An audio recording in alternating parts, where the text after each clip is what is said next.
And then I'm going to address the Dr. Scordi-Bello aspect of Dr. Welcher. With regard to Trooper Paul, I would like to draw the court's attention to the following documents for the straightforward proposition that Dr. Welcher has not only reviewed, he has not only considered, that he has adopted. I went back and looked at the documents, and the basis for this is as follows. Slides 22 and 23 do not just depict Trooper Joseph Paul himself. They show Trooper Paul conducting the CARS analysis on February 1st of 2022. Importantly, these slides highlight the mileage odometer of 12,665, and I respectfully request the court to anchor into that odometer reading, because I'm going to show the path that that odometer reading takes through all of the documents, but I want to emphasize the start, the genesis of the odometer reading of 12,665 miles is with Trooper Paul as he conducted the CARS analysis on February 1st. Now, here's where Dr. Welcher comes in. Dr. Welcher then uses this key data point, odometer 12,665, as the basis, the starting point for his determination of the locations and times for the events of January 29 of 2022. Dr. Welcher uses his scenario analysis of Ms. Reed's travels, and that's detailed on slides 24, 25, 26, 27, and 28, to calculate and then deduct 36 miles from the odometer according to Trooper Paul on February 1st of 2022 to arrive at an odometer reading of 12,629, which obviously is different from the start, the anchor I talked about of 12,665. So the assumed odometer of 12,629, again, is based on Trooper Paul's CARS analysis in slides 22 and 23, are then used as a tether, a connection to the events recorded by the VCH and the Lexus on the following slides: 28, 29, 30, 31, 32, 33, 35, and 36. I elucidate this and I explicate the slide numbers to show how many there are in Dr. Welcher's report that are rooted in the anchor point and then the change in the deduction of the odometer. So the events memorialized by Trooper Paul on February 1st, including the odometer reading, provide the foundation for Dr. Welcher's entire analysis of the VCH events. The entire analysis of Dr. Welcher's VCH events. That is the adoption aspect of what I started with. Two more points. In addition, Dr. Welcher testified on his voir dire that the image on the left of slide 36 from his January 30th, 2025 presentation came from a file marked CARS-J.Paul. Now, he did contend that it wasn't the exact same image, but I want to go to this.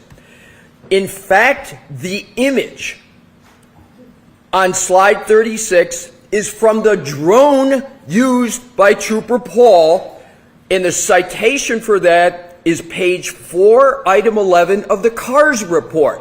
That's where the drones are from. Dr. Welcher didn't do any drone activity. He took the drone that he had in his report that was just a little bit different than the one I was showing him It comes from page 4, item 11 of the Carr's report. And I quote, "The crash scene was documented during the on-scene investigation by utilizing Alicia's GNSS GPS mapping system and a DJI Mavic 2 UAS. This data was input to a computer-aided diagram program, which is IMS 360, here's the key, to produce a scale diagram of this collision. So the DJI Mavic is the Carr's team drone. This image of Dr. Welcher's slide 36 is clearly and indisputably from the drone. And the only drone extant is the drone of Trooper Paul and the Carr's team. Last point with regard to the Trooper Paul basis in adoption of Dr. Welcher. Mr. Brennan asked Dr. Welcher on voir dire if the image from slide 36 actually came from the CERT team, which is simply not true. The CERT team, actually Lieutenant Tully with the CERT team, took about a dozen photos of the taillight in the snow in the dark around 6 p.m. on January 29, 2022. Lieutenant O'Hara said that the CERT team never traveled back to the scene again. So there were very obviously no photos or images taken by the CERT team in the daylight from the drone. And I again refer to slides 22 and slides 23, where Dr. Welcher said it was more likely than not that it was Trooper Paul in those slides, but the point, whether it's Trooper Paul or not, is completely overwhelmed by what I just argued and presented as specific factual basis for a review, a consideration, and an adoption of the work of Trooper Paul. Unless Your Honor has any questions, I would now move on to Dr. Scordi-Bello. Thank you. Dr. Scordi-Bello will be much shorter. Mr. Woke, do we have the slide of the Dr. Scordi-Bello it's at the end of the slide presentation with her name on it? The TV's off, Oh. but I have If you just give the slide number, please. 131. So it is slide 131. I almost know it verbatim, Your Honor, so I will continue. If Ms. Gilman has slide or someone could turn it on. Okay, thank you. Thank you, Your Honor. So with regard to slide 31, at the very top, and this again is a slide presentation of Dr. Welcher.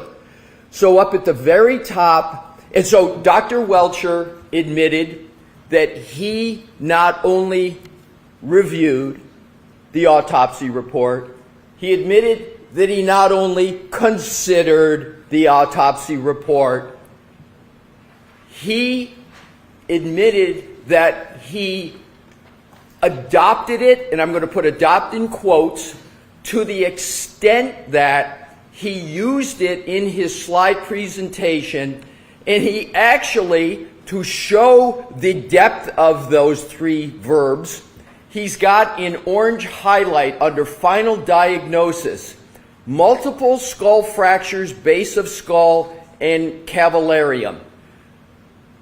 He testified, obviously, about the rear wounds of Mr. O'Keefe.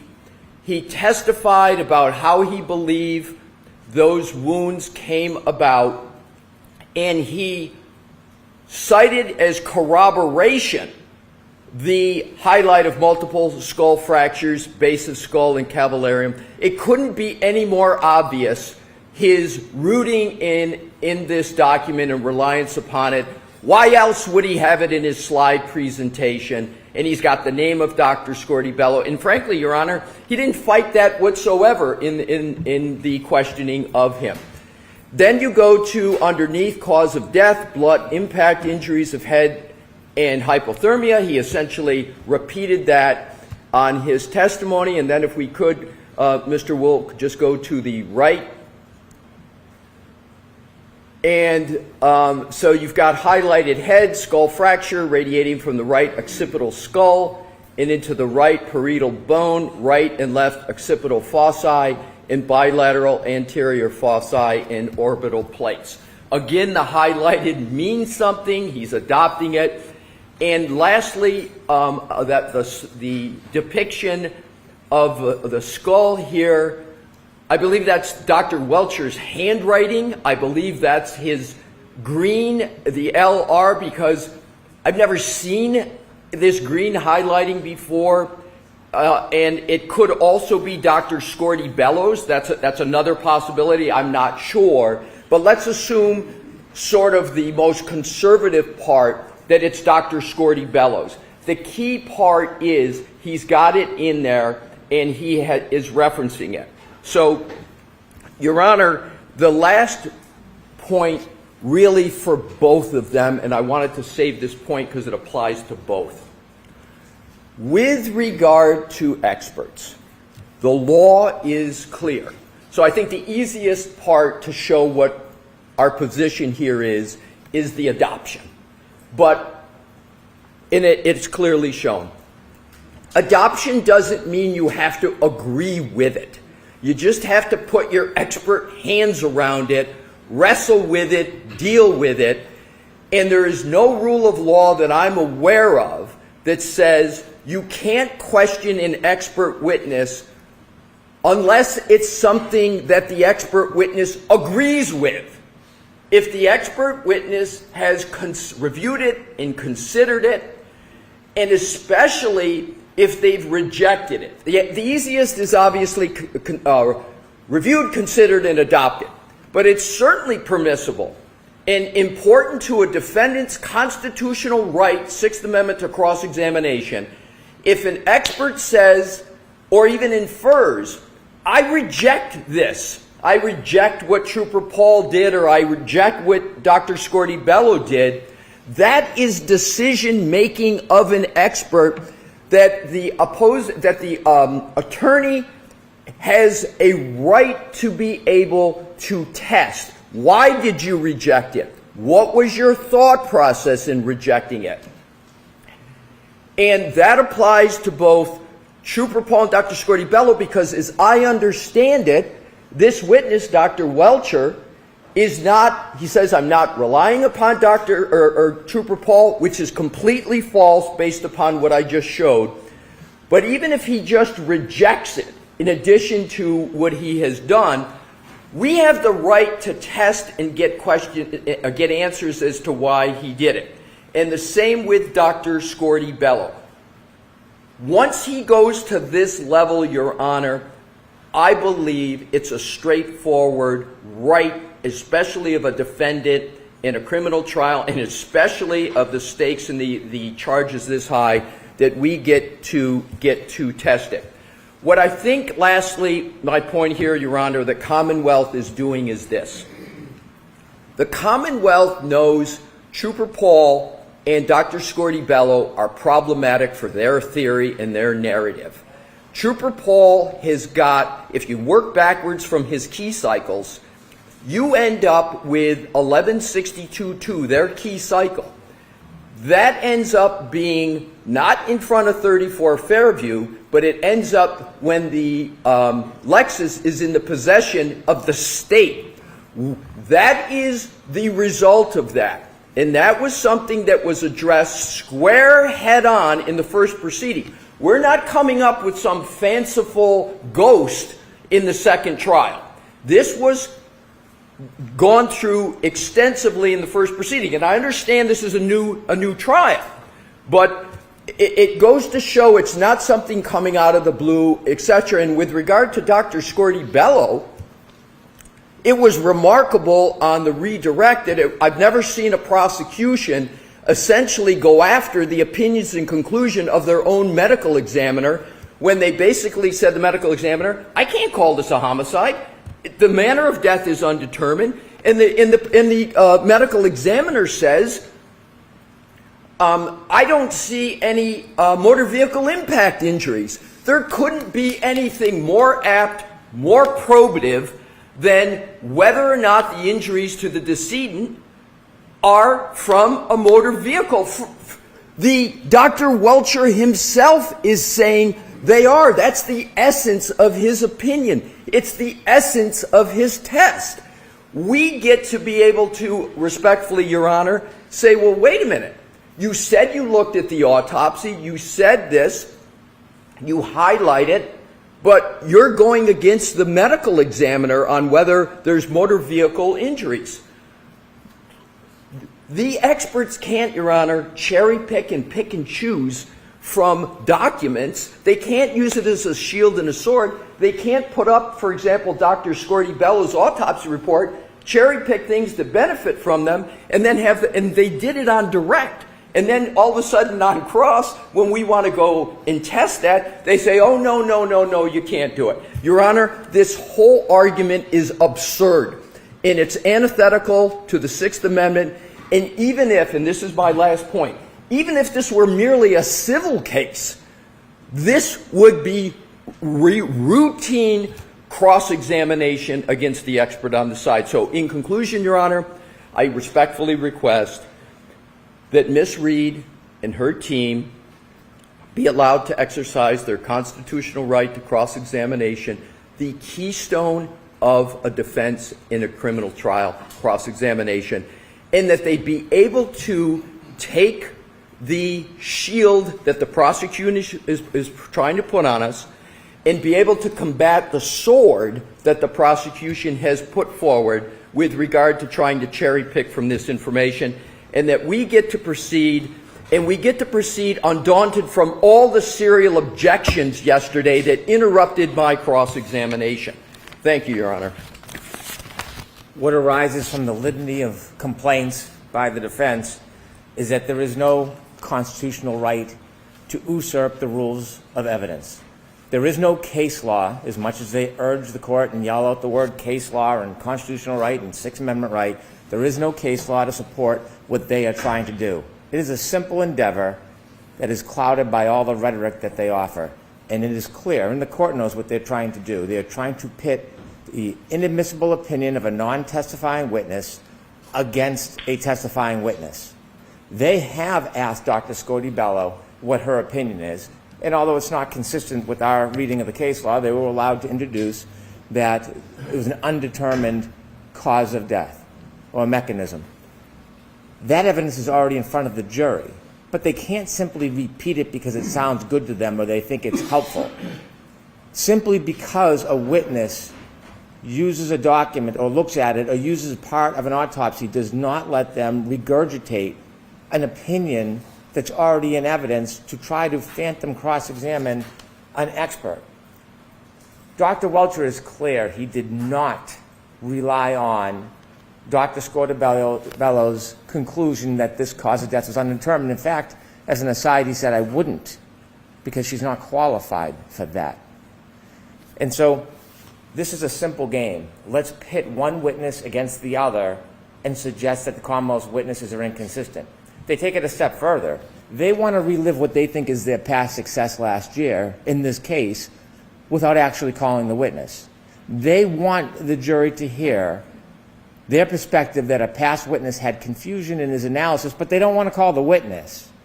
They want you to allow them to do that, not just shouting it out and have sustained objections, which has happened this entire case, but they actually want you to be able to allow them to ask Dr. Welcher these questions, which he did not rely on.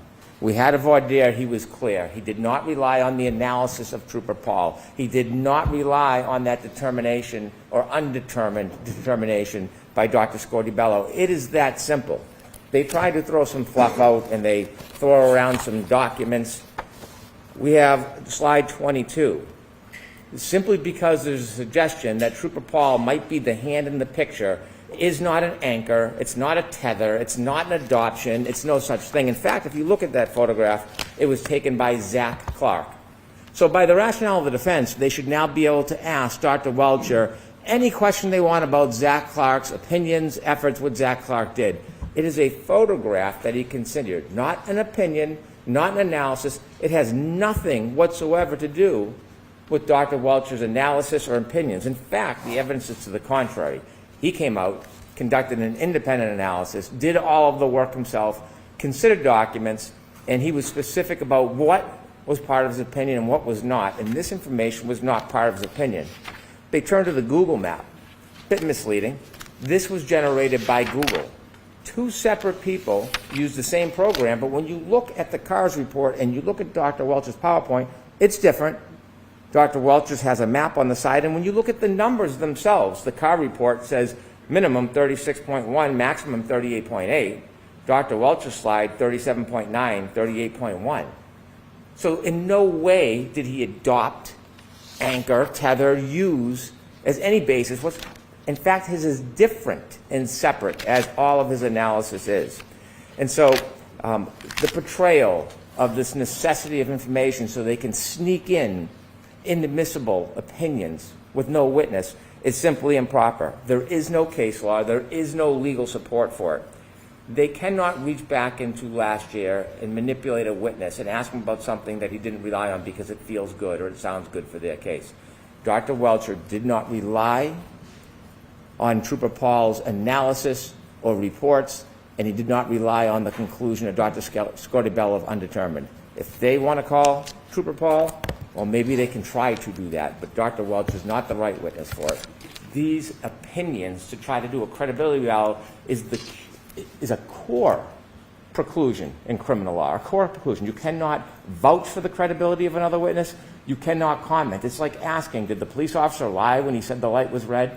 It's the absolute same analysis. It just has a lot of icing on it. Very briefly, bring the jury. Start getting the jury ready, please. Your Honor, with regard to Trooper Paul, Mr. Brennan did not address 80% of the slides that I addressed that showed the basis.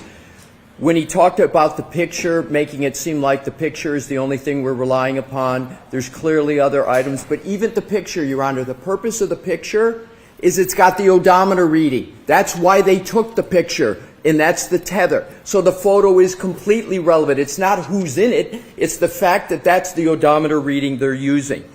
Next point with regard to case law. Mr. Brennan presents none to go against the common sense law that has been there for years. The other thing, Your Honor, is with regard to Mr. Brennan keeps trying to put my arguments into a credibility, like we're trying to attack the credibility of Trooper Paul. He says that we're trying to redo last trial. To the contrary, Your Honor, it's the Commonwealth that brought Trooper Paul into the second trial through Dr. Welcher and Dr. Welcher's reliance on all the work of Trooper Paul. They've brought it in here, and because of that, we get the right to cross-examine it. Last point. This is not about credibility. He keeps saying something that's not happening, that we're going to attack the credibility of Trooper Paul. What we want to do is to say to Dr. Welcher, you have brought up Trooper Paul. You have used his odometer reading. That odometer reading tethers through to Google. It tethers through everything you're doing. It's the foundation. But what you're ignoring, Dr. Welcher, are all the key cycle results that come from that odometer reading that you relied upon. Dr. Welcher himself can't cherry pick, grab things that he needs from Trooper Paul to do his analysis, and then the Commonwealth say, but you can't go after that because it somehow has Trooper Paul's name on it. It's illogical, Your Honor, and it's incorrect under the law. Thank you. So I disagree with you, Mr. Alessi. I'm not allowing in the line of questioning regarding Trooper Paul, and I'm not allowing the line of questioning regarding Dr. Scordi-Bello. So that's my ruling. Let's bring the jury in.